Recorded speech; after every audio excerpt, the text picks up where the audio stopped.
তো বন্ধুরা, আজকে আমি আলোচনা করছি tales of Bhola grandpa by Manas Das. তো সবার প্রথমে আমি মানস দাস সম্পর্কে আথারের সম্পর্কে কিছু জানিয়ে দিচ্ছি তোমাদের। মানস দাস জন্মগ্রহণ করেছিলেন ফেব্রুয়ারির 27 তারিখ 1934 সালের উড়িষ্যার বালেশ্বরে। তিনি একজন পুরস্কারপ্রাপ্ত ভারতীয় লেখক, যিনি উড়িয়া এবং ইংরেজি দুভাষাতেই লিখে থাকেন। ইনি বহু উপন্যাস, ছোট গল্প, কবিতা, ভ্রমণ কাহিনী ও ইতিহাস তথা সংস্কৃতির উপর নানান প্রবন্ধ লিখেছেন। তো গল্পটি সম্পর্কে বলা যায় যে এই গল্পটি দাশের এক ছোট গল্পের এক সম্পাদিত সংস্করণ, যেটি ভোলা দাদুর মজাদার ও দুঃসাহসিক কাজকর্ম তার ঘনিষ্ঠ এক কিশোরের চোখ দিয়ে দেখা দিয়েছে। তো গল্পটির শুরুতেই প্রথমে চরিত্রলিপি ক্যারেক্টার সম্বন্ধে আমরা জানছি। ভোলা গ্র্যান্ডপা এই গল্পটির প্রধান চরিত্র। ভোলা গ্র্যান্ডপাস ওয়াইফ, তার স্ত্রী, ভোলা দাদুর স্ত্রী। তারপর অথার, যিনি এই গল্পটি লিখেছেন এবং নিজেও বলেছেন, আথার্স ফাদার, লেখকের বাবা, এবং ভোলা গ্র্যান্ডপাস গ্র্যান্ডসন, ভোলা দাদুর নাতি। এবং গল্পটির মধ্যে আমরা আরও কয়েকটি চরিত্র দেখতে পাব। গল্পটির শুরুতেই বলেছেন, লেখকের গ্রামের পশ্চিম প্রান্তে ভোলা দাদু আর দিদিমা ভোলা দাদুর স্ত্রী বাস করতেন। একটি বিশাল বকুল গাছ তাদের কুটিরটিকে ছায়ায় ঢেকে রাখত।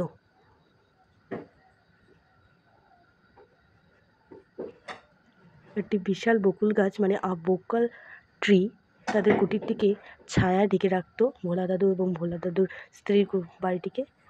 এবং সেই গাছে একদল বাদর বাস করত, a small troop of monkeys. এবং ভোলা দাদু ও তার স্ত্রী তাতে কিছু মনে করতেন না। এই বানরগুলি যে তাদের গাছে বাস করত তাতে তাদের কোনো কিছু মনে করতেন না। তারপর এক চাঁদনি রাতে লেখকেরা একটি উৎসব থেকে ফিরে আসছিলেন। আ মুনলাইট নাইট, আ ফেস্টিভ্যাল থেকে যখন তারা ফিরে আসছিলেন, সেই পথটি ছিল দীর্ঘ এবং কুয়াশায় Dhaka. The road was long and foggy. লেখক চৌকিদারের কাঁধে চড়ে আসছিলেন। হঠাৎ ভোলা দাদু জোরে চিৎকার করে উঠলেন।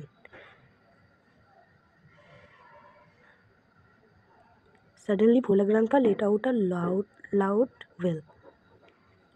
সবাই ঘাবড়ে গেলেন এবং থমকে দাঁড়ালেন। ভোলা দাদুকে দেখে সবাই সেই সময় ঘাবড়ে গিয়েছিলেন এবং থমকে দাঁড়ালেন। তারপর খোঁজ নিয়ে জানা গেল যে ভোলা দাদু তার নাতিকে নিয়ে উৎসবে গিয়েছিলেন এবং সেখানে তাকে রেখে এসেছেন, তাকে ভুলে গিয়েছেন। ভোলা দাদু তার নাতির আঙ্গুলগুলি শক্ত করে ধরে রেখেছিলেন। তিনি বুঝতেই পারেননি যে কখন তার আঙ্গুলগুলি তার হাত থেকে সরে গেছে। ভোলা দাদু এমনভাবে হাঁটছিলেন যেন তিনি তার নাতির আঙ্গুল দুটি ধরে আছেন। তারপর কেউ একজন ভোলা দাদুকে জিজ্ঞাসা করলেন যে তিনি কি ধরে আছেন। তখনই তার নাতির কথা মনে পড়ে গেল ও তিনি জোরে চিৎকার করে উঠলেন। ভোলা দাদু তার নাতির কথা মনে পড়লেন এবং সেই সময় তিনি জোরে চিৎকার করে উঠলেন। তা দেখে ভোলা দাদুর সঙ্গে উৎসব প্রাঙ্গণে ফিরে যাওয়ার জন্য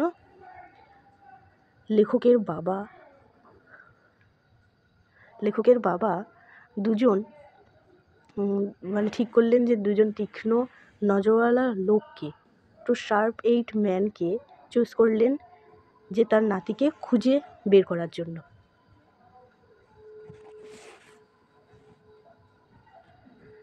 ভোলা দাদুর সঙ্গে যাওয়ার জন্য সেই লোক দুটিকে এবং তার নাতিকে খুঁজে বের করার জন্য লেখকের বাবা ঠিক করলেন।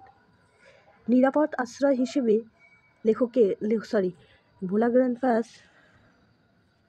গ্র্যান্ডসন নাতি, ভোলা দাদুর নাতি একটি গরুর পেটের নিচে বসেছিলেন। তারপর লেখক মানে আধার ভোলাবাবু সম্পর্কে তার বাবার বলা একটি মজার ঘটনার কথা মনে করলেন এবং বললেন, সেটি ছিল এক বর্ষার বিকেল। অত্যন্ত উত্তেজিতভাবে ভোলা দাদু তার বাবা ও তার বন্ধুদের, মানে লেখকের বাবা ও তার বন্ধুদের বললেন যে, লেখকের বাবার বন্ধুদের বললেন যে তিনি একদল দস্যুকে দেখেছেন, পিরাটসকে দেখেছেন,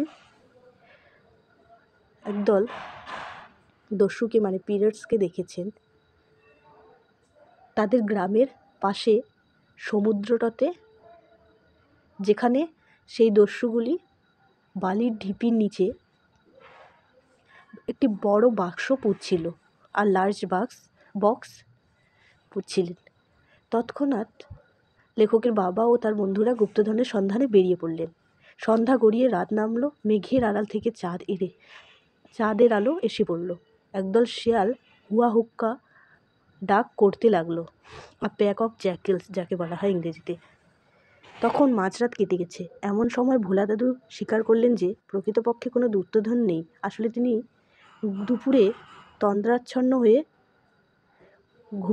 দুপুরে ঘুমিয়ে গিয়েছিলেন এবং তন্দ্রাচ্ছন্ন হয়ে সেই স্বপ্নটি দেখেছিলেন যে দস্যুরা একটি বাক্স বালির ঢিপির মধ্যে নিচে পুঁতছিল। তারপর লেখক সুন্দরবনের এক গল্প শোনালেন। একবার সুন্দরবনে ভোলা দাদু এক দারুণ অভিজ্ঞতা হয়েছিল। সেই সময় সুন্দরবনে রয়্যাল বেঙ্গল টাইগার স্বাধীনভাবে ঘুরে বেড়াতো।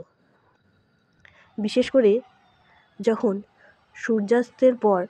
সূর্যাস্ত হয়ে যেত, তখন লোকেরা দল বেঁধে যাতায়াত করত।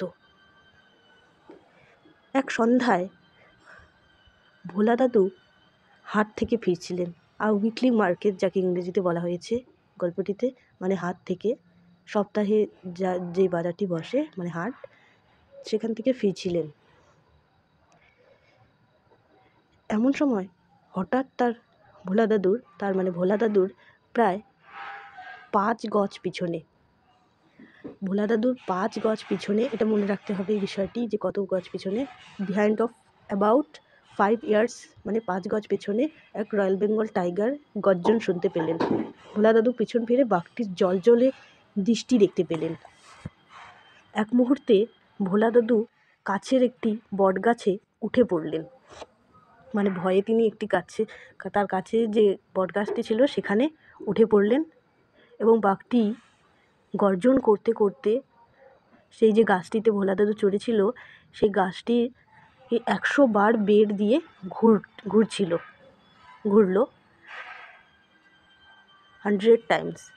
তারপর তার থেকে চোখ না সরিয়ে একটি ঝোপের নিচে বসে পড়লো। মানে বাঘটি তার থেকে চোখ না সরিয়ে একটি ঝোপের নিচে বসে পড়লো। তারপর রাত্রি হওয়ার সঙ্গে সঙ্গে অরণ্যটি অন্ধকার ও নিঃশব্দ হয়ে গেল। ভোলা দাদু শুনতে পেলেন বাঘটি তার লেজটি শুকনো পাতার ওপর আঁচড়াচ্ছিল। তারপর ঘন্টার পর ঘন্টা কেটে গেল। ঘুঘুর ডাকে ভোর হলো। ঘুঘু মানে ডাফ ইংরেজিতে। ঘুঘুর ডাকে ভোর হলো। ভোলা দাদু গাছ থেকে নামলেন।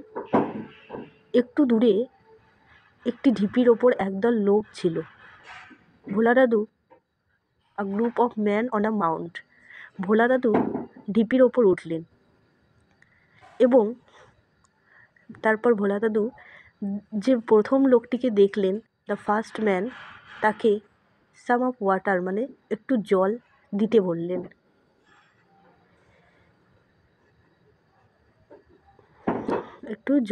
বললেন। ওই যে লোকটি ছিল, দ্য ফার্স্ট ম্যান যে ছিল, সেই লোকটি আবার বাঘটিকে অপেক্ষা করতে দেখেছিল, বা যখন ভোলা দাদু গাছটিতে চড়েছিল তখন বাঘটিকে অপেক্ষা করতে দেখেছিল এবং ভোলা দাদুকে জিজ্ঞাসা করলো, তোমার রহস্যটা কি বলো তো? মানে ভোলা দাদুকে জিজ্ঞাসা করছে, তোমার রহস্যটা কি বলো তো? তুমি ক্ষুধার্ত পশুর সামনে দিয়ে হেঁটে এলে আর সেটি তোমায় কিছুই করলো না। তারপর বাঘটি আড়মোড়া ভাঙছিল সেই সময় এবং ঘাই তুলছিল। তখন ভোলা দাদু বাঘটির কথা মনে পড়ল এবং ভয়ে প্রায় অজ্ঞান হয়ে সেখান থেকে তাড়াতাড়ি বাড়ির দিকে ছুটতে লাগলেন। তারপর কিছু সময় পর, মানে 50 বছর পর, যখন তিনি 95 বছর বয়সে ভোলা দাদু চিরকালের মতো তাদের কাছ থেকে তাদের ছেড়ে চলে গেলেন, মানে তার মৃত্যু হয়ে যায় এবং তার ৮০ বছর বয়সী স্ত্রী খুবই শোক প্রকাশ করতে লাগলেন। দীর্ঘশ্বাস ফেলে তিনি বললেন, the old man must have forgotten to breathe. বুড়ো নিশ্চয়ই শ্বাস প্রশ্বাস নিতে ভুলে গেছে। তো ধন্যবাদ বন্ধুরা, যদি ভালো লেগে থাকে তাহলে লাইক, সাবস্ক্রাইব এবং শেয়ার করে দিও ভিডিওটাকে।